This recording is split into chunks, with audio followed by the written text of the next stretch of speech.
बच्चों, आज हम पढ़ेंगे कक्षा 7 की हिंदी पाठ्य पुस्तक से पाठ 17 वरदान मांगूंगा नहीं।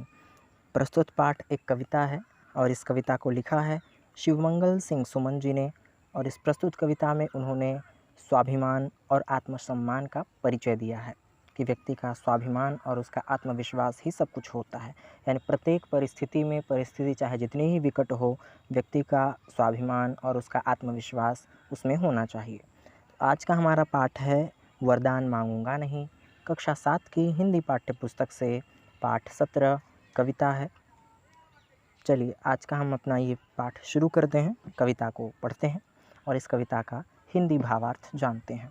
उससे पूर्व अगर आप चैनल पर नए हैं तो चैनल को सब्सक्राइब करें, बेल आइकन को ऑल पे सेट करें, वीडियो को लाइक करें और मित्रों में अधिक से अधिक साझा करें ताकि वो भी आसानी से घर बैठे पढ़ाई कर सकें। कवि लिखते हैं, यह हार एक विराम है, जीवन महासंग्राम है, तिल तिल मिटूंगा पर दया की भीख मैं लूँगा नहीं, वरदान मांगूंगा नहीं।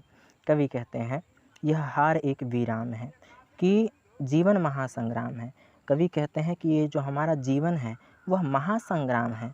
अब यहाँ कवि का जीवन को महासंग्राम कहने का आशय यह है कि हमारा जो जीवन है वह महान संघर्षों से भरा हुआ है।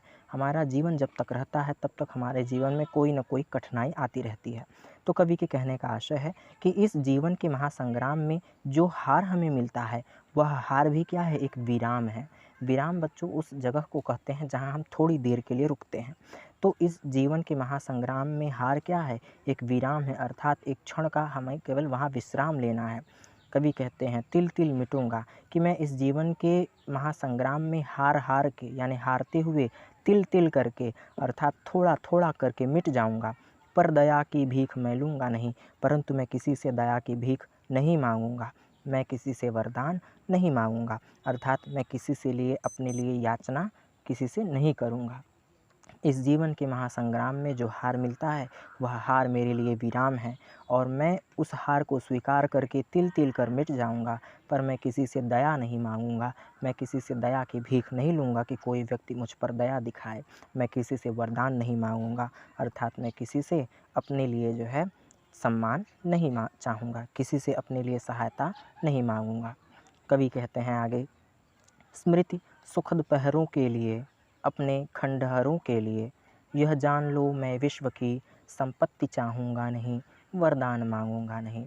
कवि कहते हैं स्मृति सुखद पहरों के लिए, सुखद अर्थात सुख देने वाली, पहर कहते हैं बच्चों दिन का जो एक क्षण होता है, दिन का 8वां भाग, उसको प्रहर कहते हैं। कवि कहता है स्मृति सुखद पहरों के लिए कि सुखद पहरों के लिए यानी दिन के किसी भी क्षण में मुझे सुख मिले, अपने खंडहरों के लिए, खंडहर कहते हैं जो ध्वस्त टूटा फूटा मकान होता है उससे खंडहर कहते हैं, कि सुख के पहरों के लिए, सुख क्षणों के लिए और अपने खंडहरों के लिए, कि मेरे पास जो खंडहर है, यदि मेरे पास दुख है तो मैं दुख में ही जो है दुख को ही अपने पास रखूँगा और यदि मेरे पास खंडहर है तो मैं खंडहर में ही रहूँगा। कवि कहते हैं यह जान लो मैं विश्व की संपत्ति चाहूँगा नहीं, कि मैं विश्व की संपत्ति की कभी भी याचना नहीं करूँगा कि मुझे अपने खंडहरों के लिए, मुझे सुख के लिए विश्व की संपत्ति मिल जाए, मैं ऐसा कभी नहीं चाहूँगा और मैं वरदान कभी नहीं मांगूँगा, अर्थात मैं अपने आत्म सम्मान और अपने स्वाभिमान को कभी नीचा नहीं झुकाऊँगा। आई होप आपको समझ में आ रहा होगा। अगर नहीं समझ में आए तो आप कमेंट में ज़रूर बताएं और कमेंट करें और मैं उस स्टैंज़ा को फिर से बता दूंगा आपको, उस स्टैंज़ा की व्याख्या में फिर से आपको बता के वीडियो अवेलेबल करवा दूंगा। कवि आगे की पंक्तियों में कहते हैं, क्या हार में क्या जीत में, किंचित नहीं भयभीत में, संघर्ष पथ पर जो मिले यह भी सही वह भी सही, वरदान मांगूंगा नहीं। कवि कहते हैं क्या हार में क्या जीत में, कि हार में क्या रखा है और जीत में क्या रखा है।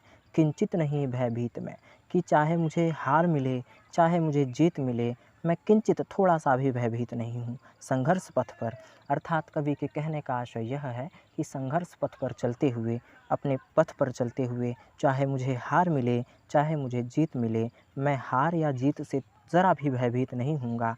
यह भी सही वह भी सही, यानी हार मिले तो भी सही है और जीत मिले तो भी सही है। मैं सहर्ष हार और जीत को स्वीकार करूँगा, मैं उससे भयभीत नहीं होऊँगा, परंतु मैं वरदान नहीं मांगूँगा। पुनः समझ लेते हैं। कवि कहते हैं कि संघर्ष पथ पर चलते हुए चाहे मुझे हार मिले, चाहे मुझे जीत मिले, मैं हार को भी स्वीकार करूँगा, मैं जीत को भी स्वीकार करूँगा, मैं उससे भयभीत नहीं होऊँगा, परंतु मैं अपने संघर्ष के पद को नहीं त्यागूँगा, मैं वरदान नहीं मांगूँगा। कवि कहते हैं आगे की पंक्ति में, लघुता न अब मेरी छुओ, तुम हो महान बने रहो, अपने हृदय की वेदना मैं व्यर्थ त्यागूंगा नहीं, वरदान मांगूंगा नहीं। कवि कहते हैं लघुता न अब मेरी छुओ। लघुता का अर्थ होता है बच्चों छोटापन, कि मेरी छोटेपन को अब मत छुओ, अर्थात मेरे छोटेपन को मत देखो। तुम हो महान बने रहो। यदि आप महान हैं, यदि आपके आदर्श महान हैं, यदि आपके आदर्श मूल्य महान हैं, तो आप महान बने रहिए। अगर मैं छोटा हूँ तो मेरी छोटाई को मत देखिए। आप महान हैं तो आप महान बने रहिए। अपने हृदय की वेदना, कि मैं अपने हृदय की वेदना ऐसी व्यर्थ चीज़ों में नहीं त्यागूंगा कि कोई व्यक्ति मुझे छोटा समझे या कोई व्यक्ति मुझे बड़ा समझे। इन व्यर्थ चीज़ों में मैं अपने हृदय की वेदना को नहीं त्यागूंगा और मैं वरदान नहीं मांगूंगा। अर्थात मैं किसी से अपने लिए जो है सम्मान की इच्छा नहीं चाहूँगा। पुनः समझ लेते हैं। कवि कहता है कि यदि आप महान हैं तो आप महान बने रहिए, यदि मैं छोटा हूँ तो मुझे छोटा रहने दीजिए। मैं अपने हृदय की वेदना इन तुच्छ चीज़ों में नहीं त्यागना चाहता, मैं वरदान नहीं मांगना चाहता। कवि कहते हैं अंतिम पंक्तियों में, चाहे हृदय को ताप दो, चाहे मुझे अभिशाप दो, कुछ भी करो कर्तव्य पथ से, किंतु भागूंगा नहीं, वरदान मांगूंगा नहीं। बड़ी अच्छी बात कही श्री मंगल सिंह सुमन जी ने, कि चाहे हृदय को ताप दो, कि चाहे मेरे हृदय को कष्ट दो। ताप का अर्थ होता है बच्चों कष्ट, कि चाहे मेरे हृदय को, चाहे मेरे मन को कष्ट दो, चाहे मुझे अभिश्राप दो और चाहे मुझे श्राप दो। श्राप का अर्थ होता है बद्दुआ या श्राप किसी को देना। कवि कहता है कि चाहे हृदय को ताप दो, चाहे मेरे हृदय को पीड़ा दो, कष्ट दो, और चाहे मुझे श्राप या बद्दुआ दो, कुछ भी करो, यानी आप कुछ भी कर लीजिए, मुझे दंड दे लीजिए या मुझे श्राप दे लीजिए, कर्तव्य पथ से किंतु भागूंगा नहीं, किंतु मैं अपने कर्तव्य पथ से भागूंगा नहीं। अर्थात आप मुझे दंड दें तो भी स्वीकार, आप मुझे श्राप दें तो भी स्वीकार है, परंतु कर्तव्य पथ को छोड़ना मेरे लिए स्वीकार नहीं है। मैं अपने कर्तव्य पथ से भागूंगा नहीं और मैं वरदान नहीं मांगूंगा। तो बच्चों, आज की ये हमारी कविता वरदान मांगूंगा नहीं यहाँ पर ख़त्म होती है। इस कविता को लिखा है श्री मंगल सिंह सुमन जी ने। प्रगतिवाद के आप प्रसिद्ध लेख कवि रहे हैं। आपको पद्म भूषण से सम्मानित किया गया है। आपका जन्म 5 अगस्त सन 1915 को हुआ था। आपने MA और PhD की है। तो आज इनके द्वारा रचित ये कविता हमने पढ़ी, वरदान मांगूंगा नहीं, जिसमें कवि ने अपने आत्मसम्मान और अपने आत्मविश्वास का परिचय दिया है कि परिस्थितियां चाहे जितनी भी विकट हो जाएं, मैं अपने आत्मसम्मान को कभी नहीं गिरने दूंगा, मैं किसी के सामने याचना नहीं करूंगा, मैं किसी से वरदान नहीं मांगूंगा। तो आज के लिए बस इतना ही। जाने से पहले अगर आप चैनल को अभी तक नहीं सब्सक्राइब किए हैं तो हमारे चैनल से जुड़ने के लिए इसे सब्सक्राइब करना ना भूलें, बेल आइकन को ऑल पर सेट करना ना भूलें, और वीडियो पसंद आता है तो इसे लाइक करना ना भूलें और मित्रों में भी अधिक से अधिक साझा करना ना भूलें, ताकि वो भी आसानी से घर बैठे पढ़ाई कर सकें।